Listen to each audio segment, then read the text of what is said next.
अच्छा बाबूजी, भगवान स्वरूप हमारे श्रोता बंधु, हम बिरहा गायिका सावित्री बागी एंड पार्टी आप सभी को एक स्वर में प्रणाम करती हूँ।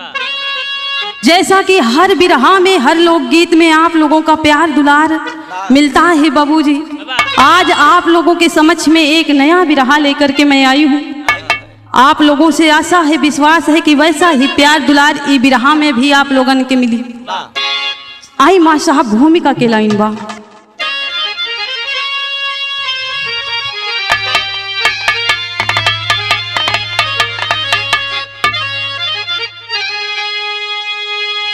भक्त की शक्ति में शक्ति होती प्रबल,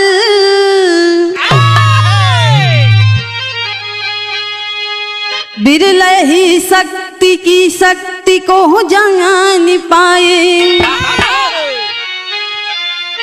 कोई हठ योग से, कोई कर्म योग से, कोई धर्म योग से दिव्य दर्शन को पाए। धर्म योगी हठी से है भारत भरा, चाह ना चाह कर दर्शन जिनको दिमाता।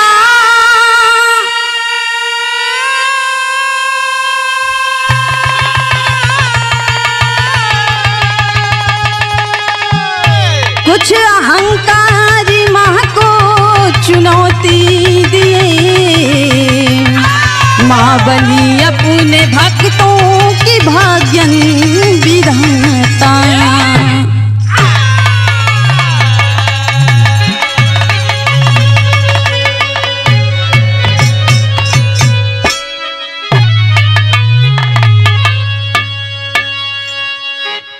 ए भैया, शक्ति को वही जान पाया है, वही भक्ति में डूब पाया है जिसने शक्ति को पहचाना है। बड़ी ही सुंदर गजल के लाइन हो माँ साहब।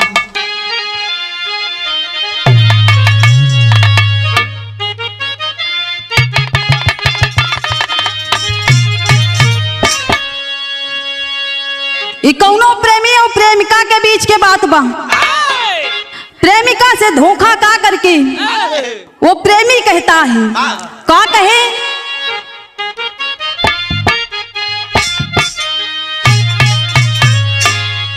यह कहे, मेरे महबूब मेरे साथ बड़ा चाल किया।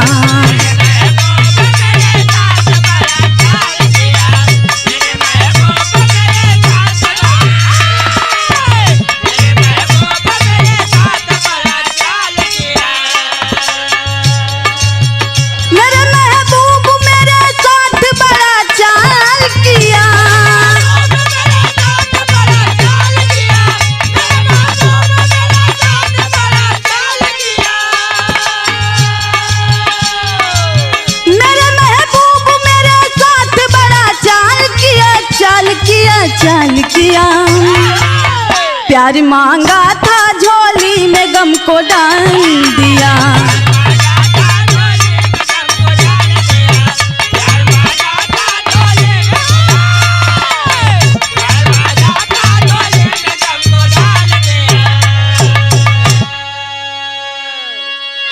लेकिन गौर करेंगे बाबूजी, गजल से सुंदर बहाव में लाइन हमारे कवि जी लिखते हैं कैसे,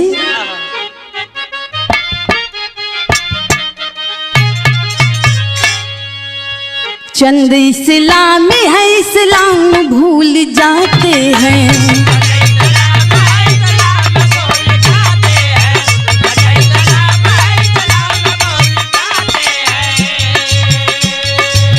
चंद इस्लामी है इस्लाम भूल जाते हैं।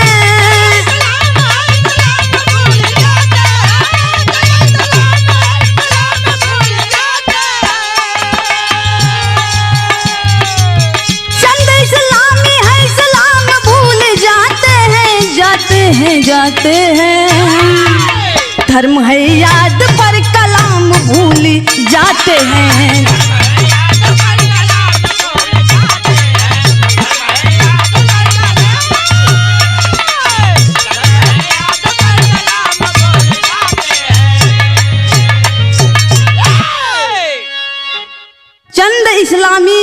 भूल जाते हैं, धर्म है याद पर कलाम भूल जाते हैं। गौर करेंगे बाबू कहानी कहाँ के बा, कैसन बा, नजम के लाइन हो।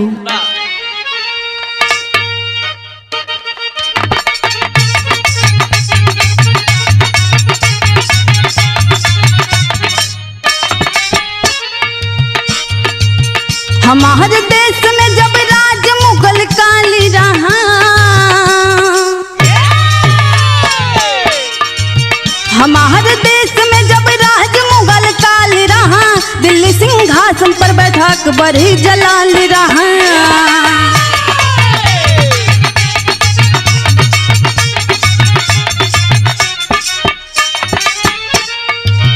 उन्हीं के दौर में एक भक्त की कहानी है,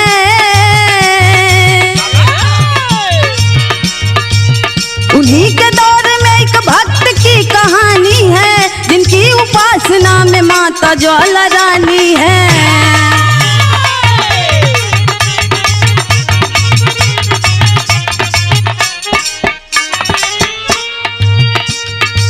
भक्त ध्यानु नदीन ग्राम से जब चलते हैं, भक्त ध्यानु नदीन ग्राम से जब चलते हैं, हजारों भक्त माँ के दर्शन को मचलते हैं।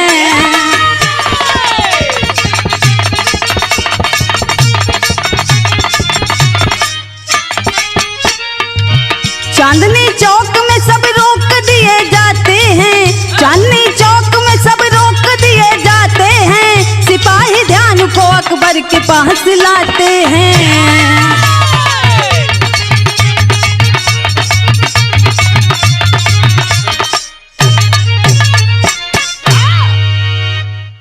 ए बाबू कहानी वही समय के बाद जब हमारे भारत देश में मुगल का साम्राज्य था, मुगल शासकों का राज था बाबूजी। दिल्ली के सिंहासन पर बैठकर अकबर जलाल राज चला रहा था। उन्हीं के दौर में एक भक्त की ऐसी कहानी जो आप लोगों को दिल को छू जाएगी बाबू। भक्त ध्यानु बाबूजी, जिनका नाम ध्यानु बताया गया, भक्त ध्यानु नदीन ग्राम के निवासी हैं और माता ज्वाला रानी के अनंत भक्त हैं। माँ की भक्ति में उनका दिन रात हमेशा गुजरता है बाबू। आखिरकार में ध्यानु भक्त तमाम माता के भक्त के साथ में नदीन ग्राम से माँ के दर्शन के लिए, माता ज्वाला रानी के दर्शन के लिए चलते हैं। जब माता रानी दर्शन के लिए चलते हैं बाबू, धीरे धीरे गांव से आगे बढ़े, जिस समय दिल्ली में पहुंचते हैं, चांदनी चौक पे तमाम सिपाही आकर के माँ के भक्तों के साथ माँ के अनंत भक्त ध्यानु को रोक लेते हैं, रोकते हैं और सिपाही ध्यानु को महाराज अकबर के दरबार में ले जाते हैं।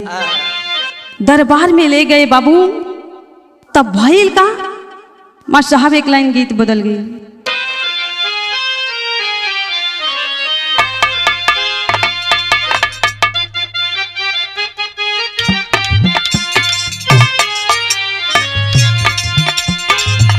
बड़ी ही सुंदर लाइन का संकेत हो।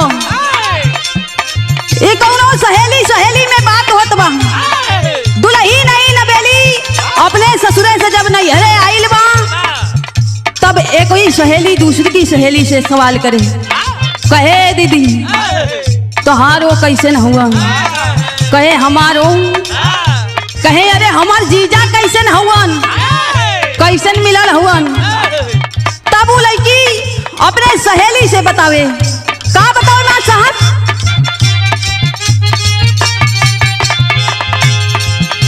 यह कहे हाय बहनल नचनिया, हाय बहनल नचनिया मऊंगा मरन,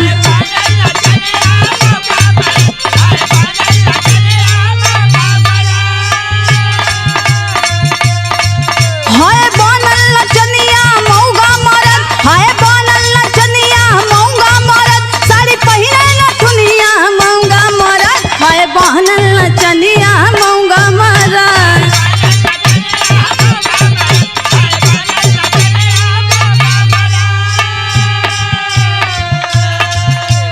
ए बाबू महाराज अकबर जी भक्त ध्यानु से सवाल कर दिए, कहां जा रहा है तू? इतने लोगों को साथ में लेकर के कहां जा रहा है? कहेगा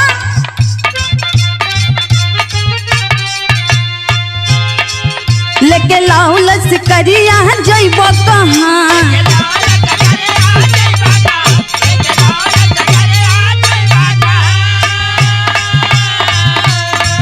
लेके लाओ लश्करिया जइबो कहां? लेके लाओ लश्करिया जइबो कहां? तोहे लागे नजरिया जइबो कहां? लेके लाओ लश्करिया जइबो कहां?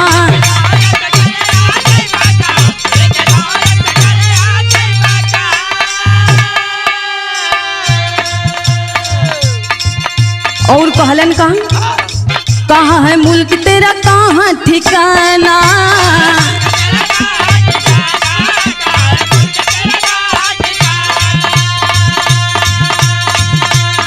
बोलो मुसाफिर तुम्हें कहाँ है जाना?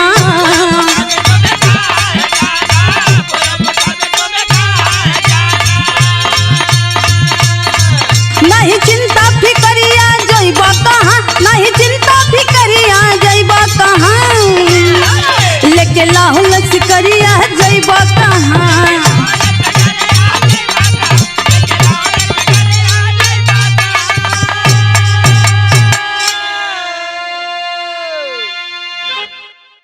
ए बाबू अकबर सवाल कर देते हैं ध्यानु भक्त से, इतनी भीड़ लेकर के कहां जा रहे हो? ए बाबू ध्यानु भक्त दोनों हाथवा जोड़ करके बोलना, महाराज हम माता के दर्शन के लिए जा रहे हैं, माता ज्वाला रानी के दर्शन के लिए जा रहे हैं। अकबर बोल रहे हैं, अकबर कहते हैं कौन सी माता, कैसी माँ? ए बाबू आखिरकार में भक्त ध्यानु कहते हैं माता ज्वाला रानी के दर्शन के लिए जा रहे हैं, जहां पर उनकी अनंत शक्ति है, जहां पर हमेशा बिना तेल और बिना दीप के दीप जलते रहते हैं। ए बाबू महाराज अकबर बोल पड़े, कैसी बात करते हो? ए बाबू ध्यानु भक्त कहते हैं कि महाराज वो माँ जो आदि शक्ति है, जिसकी शक्ति अनंत है, उसी माँ के दर्शन के लिए जा रहे हैं। जब इतनी बात अकबर सुनता है बाबू, अकबर गुस्से में एक बात कहते हैं, तुम्हारी माँ में इतनी शक्ति है? ए बाबू ध्यानु भक्त कहते हैं महाराज माँ तो ममता में ही है, जगत की रचयिता है। ए बाबू जब इतनी बात अकबर सुनता है, अकबर कहता है कि तुम्हारी माँ में इतनी शक्ति है तो तुम कोई चमत्कार दिखाओ। भक्त ध्यानु कहता है महाराज मैं कोई मदारी नहीं हूँ, मैं कोई मदारी नहीं हूँ महाराज, मैं तो माँ का एक तुच्छ भक्त हूँ, तुच्छ भक्त हूँ, आखिरकार में मैं चमत्कार कैसे दिखाऊं? तब गुस्सा होकर के महाराज अकबर बोल पड़े, तुझे चमत्कार तो दिखाना पड़ेगा, आज तुझे चमत्कार तो दिखाना पड़ेगा, तुम्हें परीक्षा देनी पड़ेगी। ए बाबू भाईल का एक लाइन गीत बदल गई मास्टर साहब,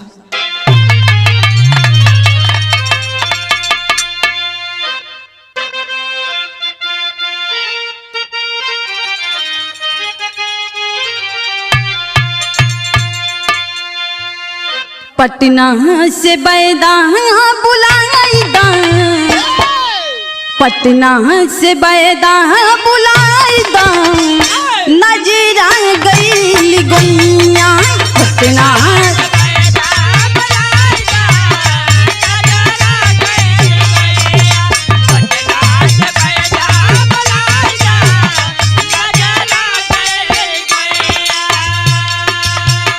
नजरा गईली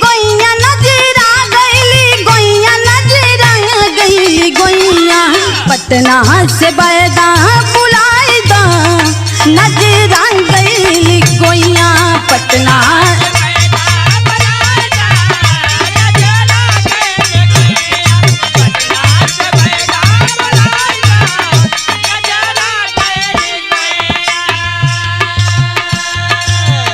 आखिरकार में महाराज अकबर कहते क्या है ध्यानु भक्त से कौनऊ दिखा द चमत्कार हो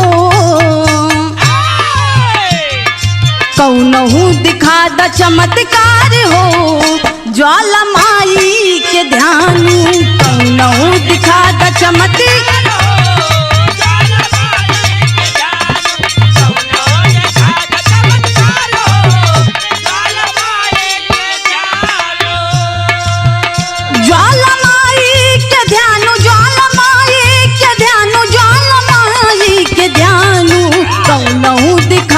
चमत्कार हो ज्वाला माई के ध्यान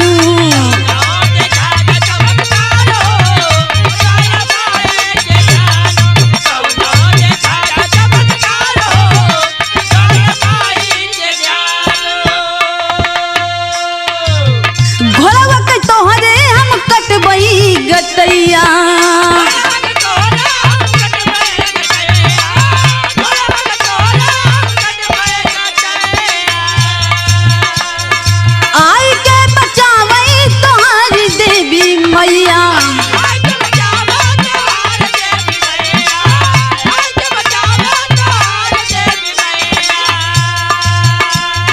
चल गईली तुरत ही तलवार हो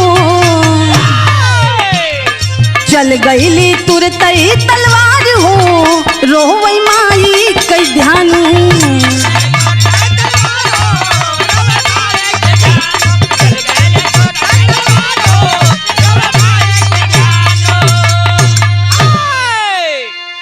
ए बाबू महाराज अकबर कहते हैं ध्यानु तुम कहते हो तुम्हारी माँ में इतनी शक्ति है वो जगत की रचयिता है मैं तुम्हें कह रहा हूँ कोई चमत्कार दिखाओ मैं तुम्हारे घोड़े के गला काट दे रहा हूँ तुम्हारे घोड़े का गला काट दूंगा और तुम अपने माँ से कहो कि आके इसे जीवित करे ए बाबू इतना कह करके महाराज अकबर ने घोड़े के ऊपर तलवार चला दिया रक्त की धारा बह चली बाबू धड़ अलग हो गया और शरीर अलग हो गया ध्यानु के आंखों से आंसू निकल पड़े ध्यानु कहता है कि महाराज आपने ये क्या कर दिया ए बाबू महाराज अकबर डांट करके बोल दिए आए ध्यानु क्यों रो रहा है अगर तुम्हारी बंदगी सच्ची है अगर तुम्हारी बंदगी पाक है तो माँ तुम्हारी इज्जत जरूर बचाएगी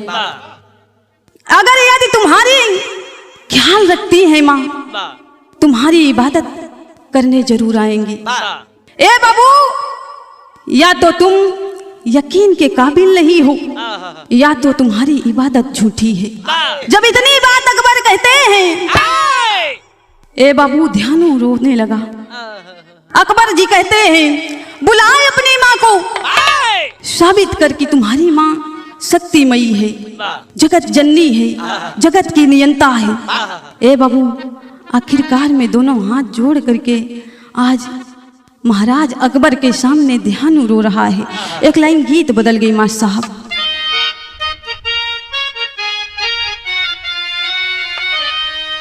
अंजुरी में भरी भरी मोतिया टांगी जी मड़वा के यारी यारी मड़वा के यारी यारी चौका पुराई जी मड़वा के यारी यारी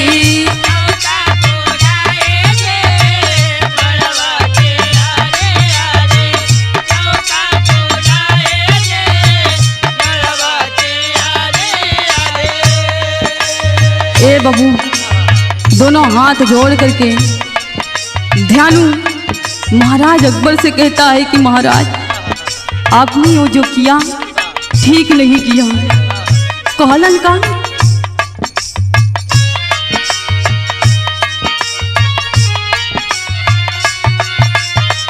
कह के मुँह राजन घोड़वन हमार हो दिहला विपतिया डारी, दिहला विपतिया डारी हमरा का पारी हो दिहला विपतिया डारी।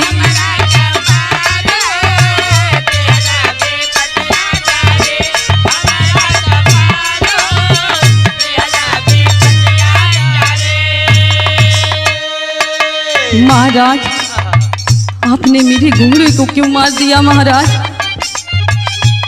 जो भी करना चाहिए था आपको मेरे साथ करना चाहिए था। कहेगा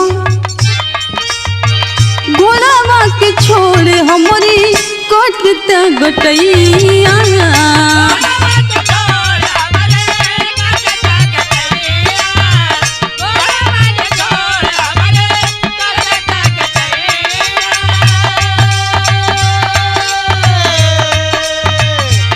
आपने मेरे घोड़े के गला को ना काट करके मेरे गले को काट दिए होते महाराज, मेरी माँ आती मुझे बचाने के लिए, आपने मेरे घोड़े का गला काट दिया महाराज। आपने ये ठीक नहीं किया। कहलन का आए के बचवती न हुआ मांग देवी मैया,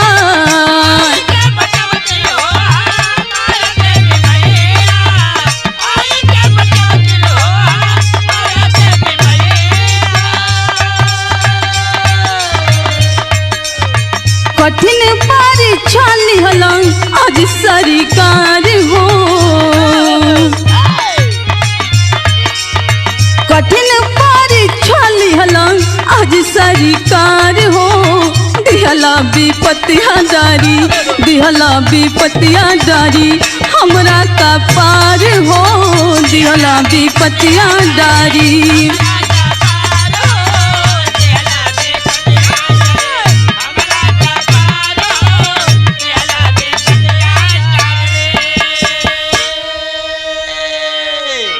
महाराज आपने ए बाबू ध्यानु कहता है महाराज आपने जो किया अच्छा नहीं किया, मुझे मारते मेरी माँ मुझे बचाने आती, आपने घोड़े को मारकर अच्छा नहीं किया महाराज। ए बाबू आखिरकार में अकबर कहते ही अगर तुम्हारी भक्ति सच्ची है तो तुम इस घोड़े को अपने माँ से कहो कि जीवित करे। परेशान हो करके जब कोई तरीका नहीं मिला है बाबू, आखिरकार में ध्यानो भक्त अकबर से एक बात कहता है कि महाराज मेरे घोड़े को सही सलामत 1 महीने तक आप रखिएगा, जब मैं वापस आऊंगा तब मुझे मेरा घोड़ा चाहिए। ए बाबू इतनी बात कह करके ध्यानो महाराज अकबर के दरबार से माता ज्वाला रानी के दरबार चल दिया। जब दरबार चलन तब भइल का मार साहब एक लाइन गीत बदल गई।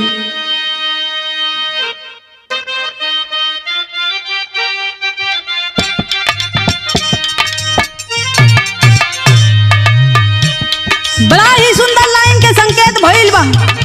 ये हमारे प्रयागराज के बड़ी ही सुंदर लाइन इलाहाबादी झूमर कैसे मार साहब?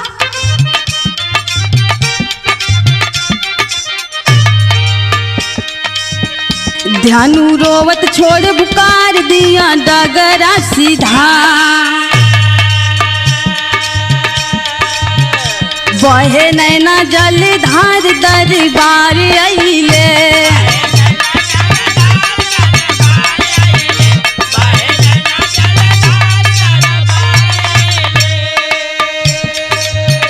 ध्यानु कई के स्नान किया मैया जी का ध्यान, रात किए जगराता हो गुहार कैले,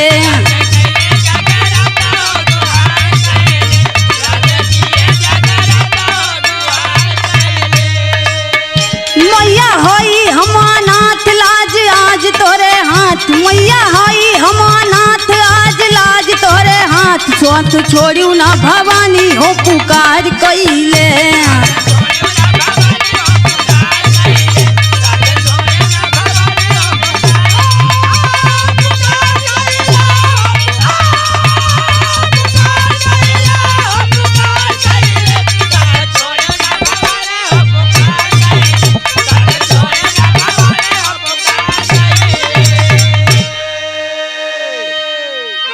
ध्यानु रोते हुए बाबू माता ज्वाला रानी की दरबार की ओर चलता है। पहुंच करके स्नान किया और माँ का सच्चे हृदय से ध्यान किया। रात भर सारे भक्तों के साथ मिलकर के ध्यानु ने जगराता किया। ए बाबू, और मैया से एक बात रो करके ध्यानु भक्त कहता है कि माई, इस दुनिया में मेरा कोई सहारा नहीं है। माई और बाबू जन्म दे करके हमें छोड़ करके चले गए, अनाथ हो गया। आपको ही मैंने अपनी माँ माना है, आपको ही अपना सब कुछ माना है माँ। आज मेरी लाज आपके हाथों में है माँ। इस भक्त की पुकार को सुनिए, अपने बेटे की पुकार को सुनिए। आज मेरी कठिन परीक्षा है। आखिरकार में बाबू कोई संकेत नहीं मिला। तेरी के लाइन लगी माँ साहब।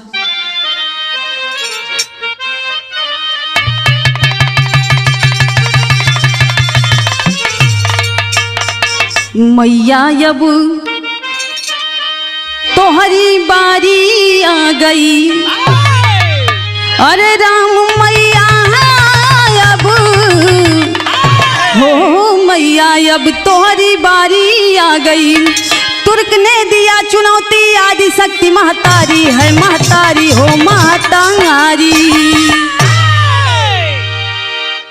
ए बाबू ध्यानु भक्त कहता है कि माई आज कठिन परीक्षा बा।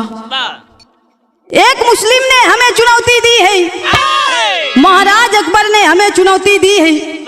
माँ आज मेरी ही परीक्षा नहीं, मेरी भक्ति की भी परीक्षा है। ए बाबू कोई संकेत नहीं मिला। रो रो करके भक्त ध्यानु मैया से एक बात कहता है। कहे का माँ साहब गीत बदल गई।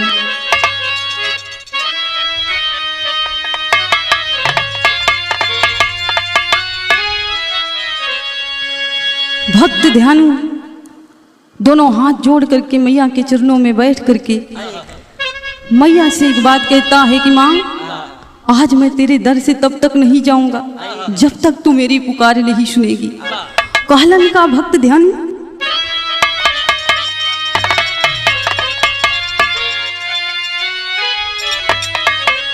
तेरे दर से न मैया मैं घर जाऊंगा, तेरे दर से न मैया मैं जाऊंगा,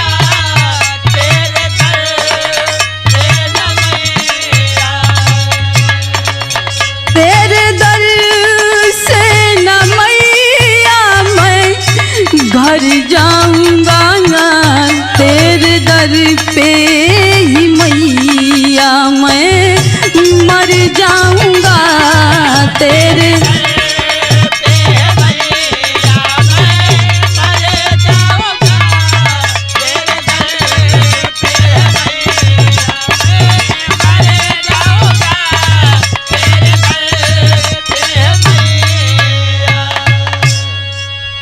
माँ आपको मेरी पुकार सुननी होगी। माँ आज आप अगर मेरी विनती नहीं सुनेंगी, विनती नहीं स्वीकार करेंगी, आपके इसी चौखट पर अपना माथा टेक करके बैठा रहूंगा और अपनी जान यहीं पे गवा दूंगा।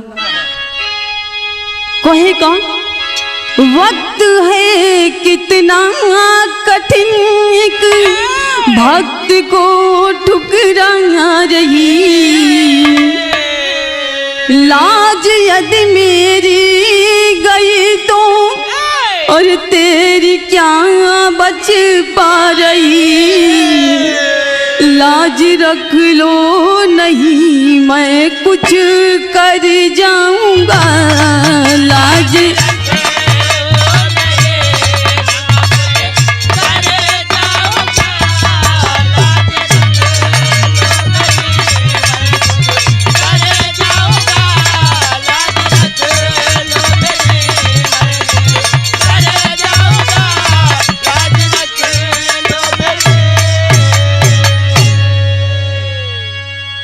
ए बहू भक्त ध्यानु कहता है कि माँ अगर आज मेरी लाज गई, मेरा सम्मान गया तो तेरा क्या रह गया माँ।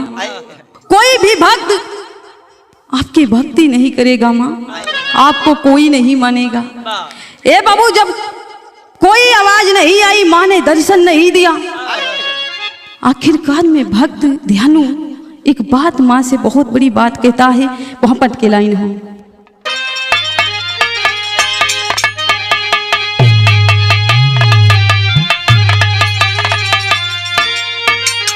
कुछ ना बोली मौन रही, अरे मैया वही मंदिरवा में।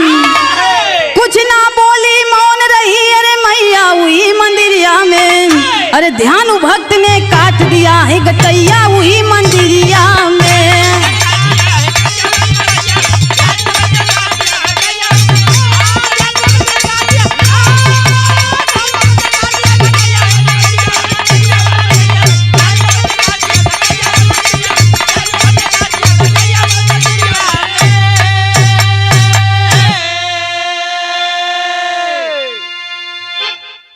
बाबूजी, भक्त ध्यानु ने अपने गले को तलवार से काट दिया।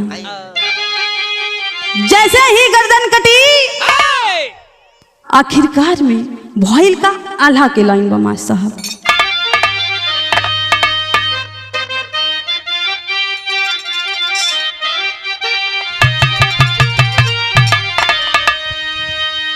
ध्यानु के गटहिया कटी, ध्यानु के गटहिया कटी, माई के चरनिया गिरली।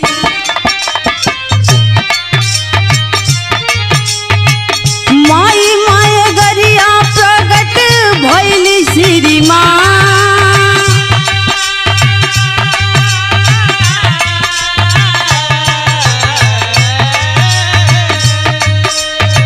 सिर के उठाई जड़ से जोड़ाली मतरिया बाबू।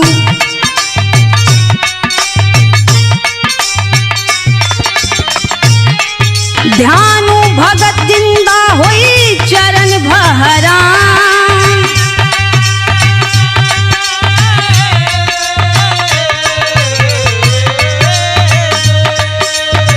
बोलली मतरिया ये ध्यानु घोड़ा वाला खत हो है।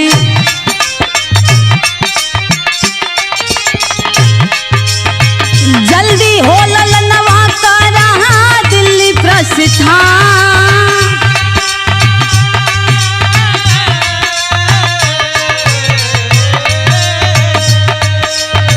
ध्यानु कहे की माई कठिन हो परीक्षा लिहलू।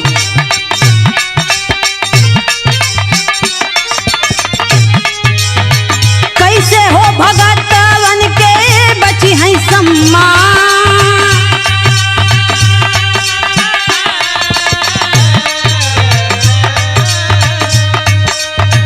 कहीं ज्वाला माई अब हो नारियल चढ़ाई है भगता।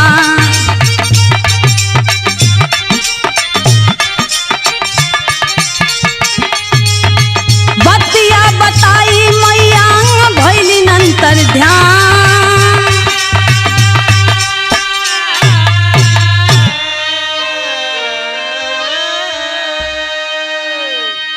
ए बाबू, जैसे ही ध्यानु भक्त का गर्दन कटता है, माँ के चरणों में गिरता है, उसी समय ममता मई माँ प्रकट हो गई।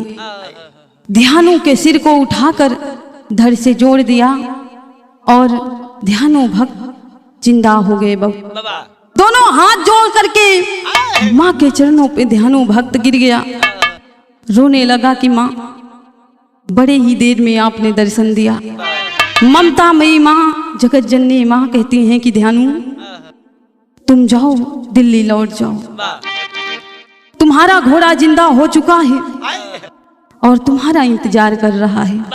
ए बाबू, आखिरकार में ध्यानु भक्त मैया से एक बात कहते हैं कि माँ आपने बड़ी कठिन परीक्षा ली। इतनी कठिन परीक्षा अगर आप अपने भक्तों की लेंगी माँ, तो संसार में हर भक्त इतनी बड़ी परीक्षा नहीं दे पाएगा। संसार का हर भक्त अपना गला चढ़ा कर नहीं सकता, अपने गले को काट कर आपको नहीं भेंट कर पाएगा माँ।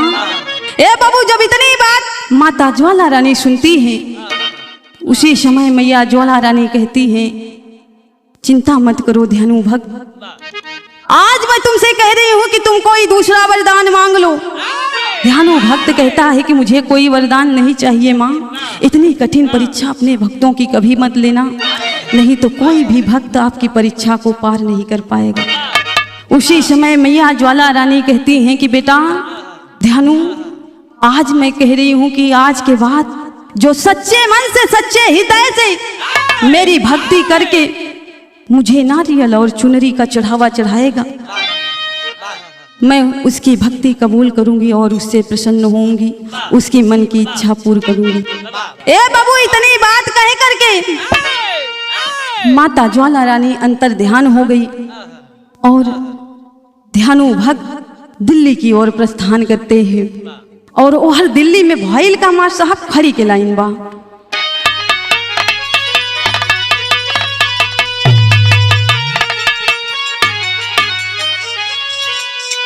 ओ हर दिल्ली में बाबू चमत्कार भइले,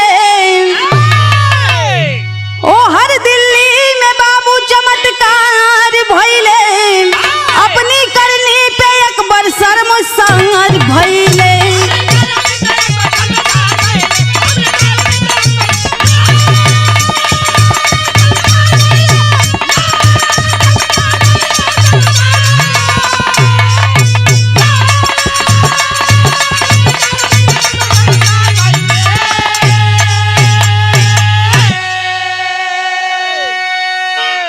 ए बाबू, महाराज अकबर के पास खबर पहुंची, अस्तबल में जो कार्य कर रहा था, जो अस्तबल की देख रेख कर रहा था, ए बाबू वहां से दौड़ते हुए आया, दोनों हाथ जोड़ करके कहा दुहाई महाराज की।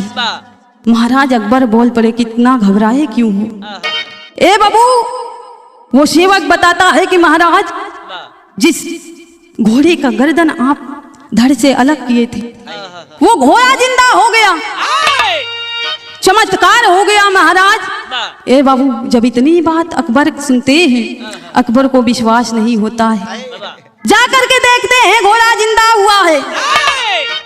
ए हर भक्त ध्यानु भी महाराज अकबर के दरबार में पहुंचे बाबू, और महाराज अकबर को जब इतना सब देखने को मिला शर्मसार हो गए, शर्म से सिर झुक गया, लेकिन दिल में बाबू मन में छल और कपट अभी भी भरा हुआ है। आखिरकार में अपने सिपाहियों को भेज करके भक्त ध्यानु से एक बात कहते हैं कि ध्यानु, मैं भी तुम्हारी माता का दर्शन करना चाहता हूँ, मुझे भी अपने साथ ले चलो। सिपाहियों के साथ जब माता ज्वाला रानी के दरबार पहुंचे बाबू, जा करके जो ज्योत प्रज्वलित होती है, माँ के दरबार में जो 9 ज्योत प्रज्वलित होती थी ए बाबू, उन ज्योति को लोहे के तमों से ढकवा दिए। जब लोहे के तमों से ढकवा दिए, माता रानी ने अपना चमत्कार दिखाना शुरू किया। नमो तमों में छेद हो गए, छेद हो करके तवे के ऊपर जब ज्योत जलने लगी, इतने में भी अकबर को तसल्ली नहीं हुई। माँ के पूरे दरबार में नहर से पानी भरवा दिए। पानी भरवाने के बाद भी जब ज्योत नहीं बुझी है बाबू, तब महाराज अकबर को अपने मन में बड़ी ही ग्लानि हुई। उस समय महाराज अकबर समझ गए कि माँ तो माँ है, सच में माँ की शक्ति बड़ी अनंत है। ए बाबू, 1.25 मन सोने का छत्र लेकर के अपने कान्हे पर लाद करके महाराज अकबर माता के दरबार जब पहुंचे, तब भइल का मार साहब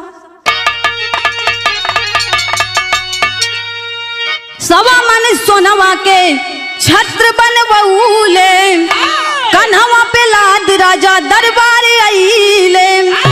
छत्र टूटल नमाई जो बिकार कइले, छत्र टूटल नमाई स्वीकार कइले, अपने करने पे अकबर शर्मसार भइले।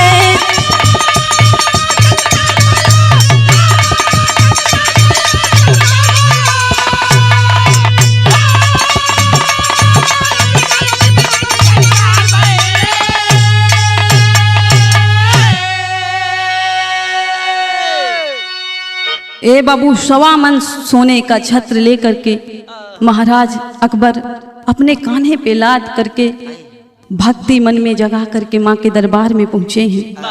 जिस समय माँ को चढ़ाने जाते हैं छत्र, बाबूजी छत्र गिरा और कई खंडों में विभाजित हो टूट गया और वो छत्र का रंग बदल गया। ना वो सोने का रहा, ना वो चांदी का रहा, ना वो पीतल का रहा और ना ही वो धातु का रहा। पता नहीं किस पदार्थ में बदल गया है बाबू। आज भी वो छत्र माता रानी के दरबार में, माता ज्वाला रानी के दरबार में देखने को मिलता है। आखिरकार में अकबर ने माँ से हाथ जोड़ कर क्षमा प्रार्थना याचना की, माँ मुझसे जो गलती हुई मुझे क्षमा करना, मुझसे जो भूल हुई क्षमा करना माँ, मैंने आपको पहचानने में बड़ी गलती कर दी। ए बाबू, बंधन करके क्षमा याचना करके अकबर अपने दरबार को चलते हैं। एक छोटी सी कहानी आप लोगन के बीच में रही। भक्त ध्यानों की परीक्षा और नारियल और चुनरी का चढ़ावा कब से चढ़ने लगा। आशा करती हूँ आप लोगों को पसंद आएगी। अंतिम लाइन में कहना है मास्टर साहब, स्वर्ग गए हैदर हफीज गए राजा राम आधार, राम गुलाब गुरु किए लेखनी गुरु अनिल से पा गए प्यार।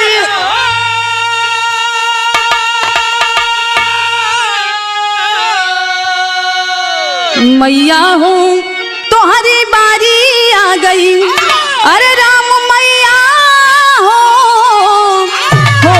मैया हो तुम्हारी बारी आ गई। गावे सावित्री बागी कृपा की हूँ महतारी, हो मैया हो तुम्हारी बारी आ गई।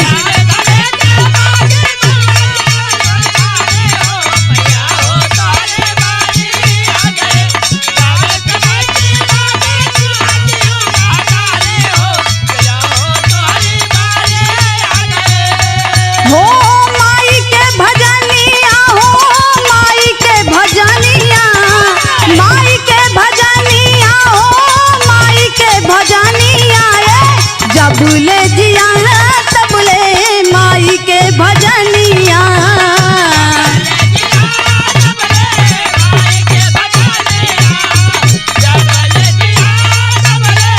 माई के भजन